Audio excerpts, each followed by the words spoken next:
Hi, welcome to Curly Hair Artistry. My name is Scott Musgrave. Today's episode is going to be on what I teach in some of my entrepreneurial trainings, in my coaching, my mentoring series, and I've got my notes, I've got some boards to share some information with you, and this is really for anybody that has a dream and they don't know what to do with it.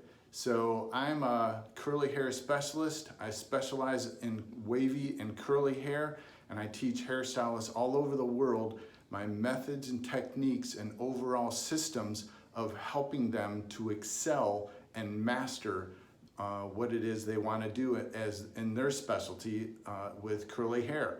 Over time, I had a lot of people ask me, well, I'm not a hairstylist, but the things that you teach to other people, would you mind teaching me? And that's where this material came from. So one of the things I want to start off with, this is part one. We're going to have part two, and that's what this slip and this slip are for, because we're going to cover a little bit of that. Today we're going to cover this, and there's going to be a part three series of this whole part that will make a big difference in helping you to understand as an entrepreneur, as a business owner, as somebody who's starting something, what is required in the vocabulary that it takes to understand joining up with a circle of people that are doing the same thing and want to accomplish the same goals and have the same vision. So we're going to start off today with vision, define, and tell. The very first thing I want you to focus on is a vision of where you want to go and what you want to do. The vision of your business and what you want to accomplish is future oriented.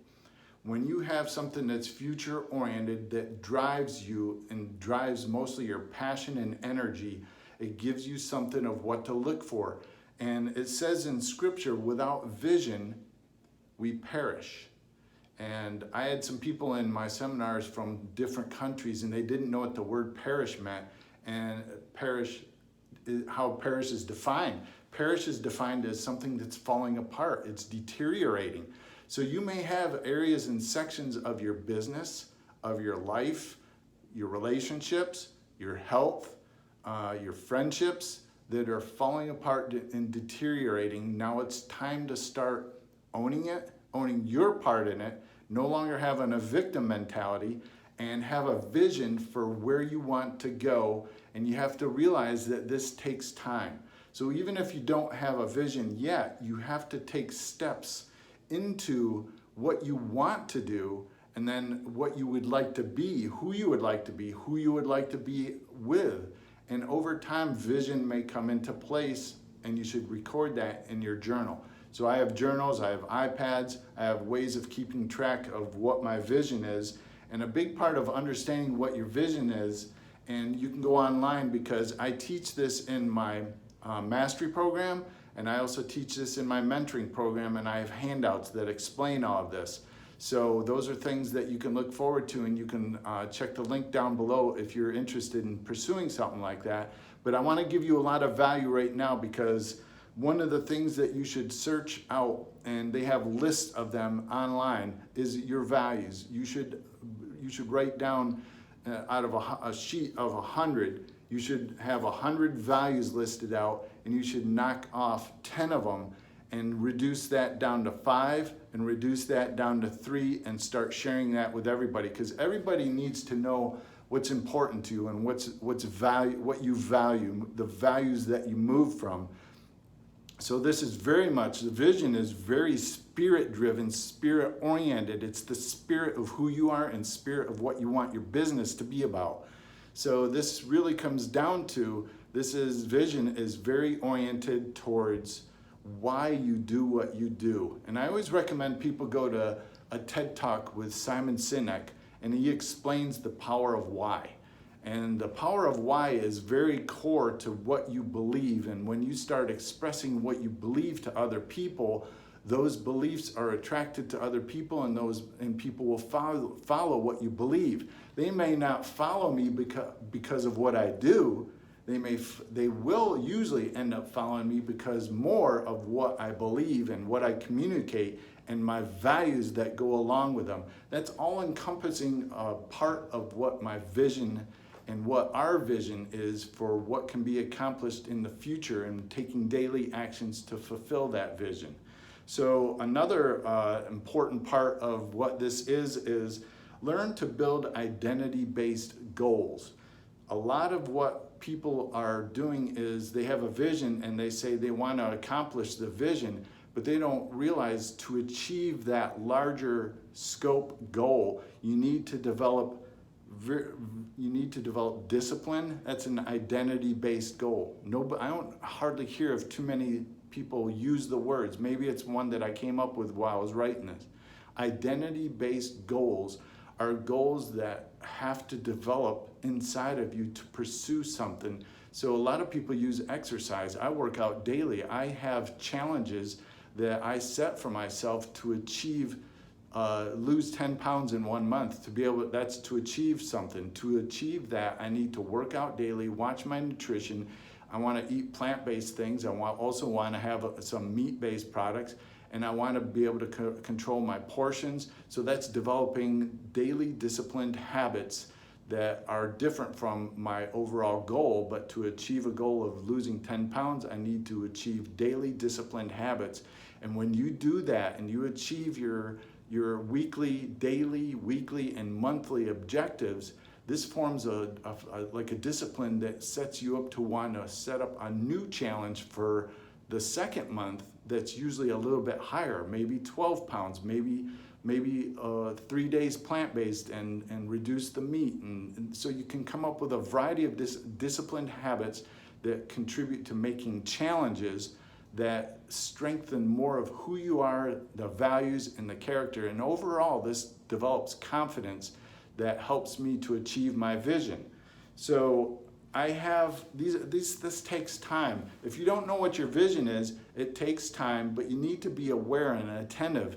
One thing I noticed that as a Christian, I was praying, and in my prayer time, I would have thoughts of vision and what I would like to accomplish. And it's weird, when you put these things in your mind, your spirit, and in your heart, it's almost like God starts setting up things to help you accomplish these things, or to notice things. So I call these God highlights.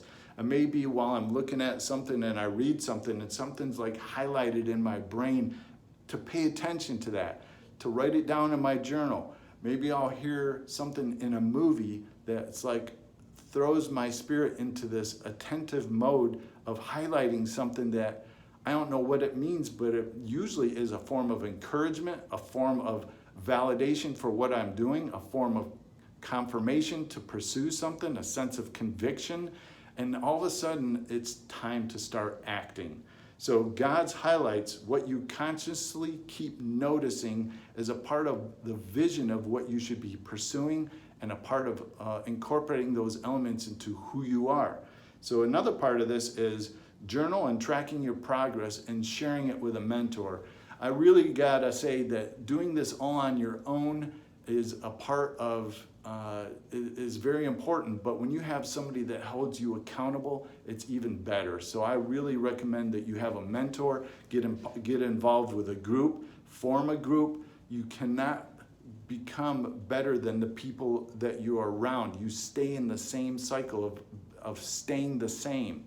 When you start stepping out of that circle and start hanging out in people that are a few steps ahead of you, it starts impacting your mind to start being a few steps ahead of where everybody else is that you then go into, and then finding another group of people that are 10 steps ahead of you, and they guide you and they help you, but it's impossible to do that on your own or in the same group of people. So it's really true, you become the people that you hang out with. And so I really encourage you to step out and develop new engagements, new collaborations, new workings with people. Tell me what you want to do, and share with me in the comments down below where you would like to go with this. So I have 3 questions for you that I ask everyone in my mastermind groups. What areas of life do you sense or feel that you are perishing in? Write those down. Those are areas that you feel like you're falling apart in. And so this is good observations, good awareness to know and start committing to what it is that you need help with. What do you fear? Now, a lot of times when you fear something, that means you don't know how about it, you don't know how to make it work. So a lot of times what I teach people when I find out what their fear is, if you learn a system and practice that system, and it goes back to all of what we already talked about. When you practice this, when you work it, you develop a little bit of discipline, but you don't have a system. You don't know how to work past something. So you're afraid of something. You're afraid to take action on something. So when you have a system to learn how to work through that, and you work with it and develop confidence over time, all of a sudden things start falling into place. So it's a system. So you really need to learn systems, and that's kind of hard. You can learn systems in a book, you can learn systems in an online course, and usually it requires an investment in something, in a system, to be able to get yourself to learn the habits that it takes to be able to work with it. But you have to know first, what are you afraid of? What do you fear? So that's good to know. Also, what are you jealous of? A lot of people that I know are jealous of other people's success in certain areas. Then they start doing this comparison thing. Well, I'm not like this and I'm not like that. And it comes down to because they're jealous of something. But to learn what your vision is, a lot of times when you discover what it is that you're jealous of, is usually a sign of what you need to move into. So write down what you fear, write down what you're jealous of, and write down some areas of where you feel like you're falling apart, and that can start you on a path of understanding what your vision is.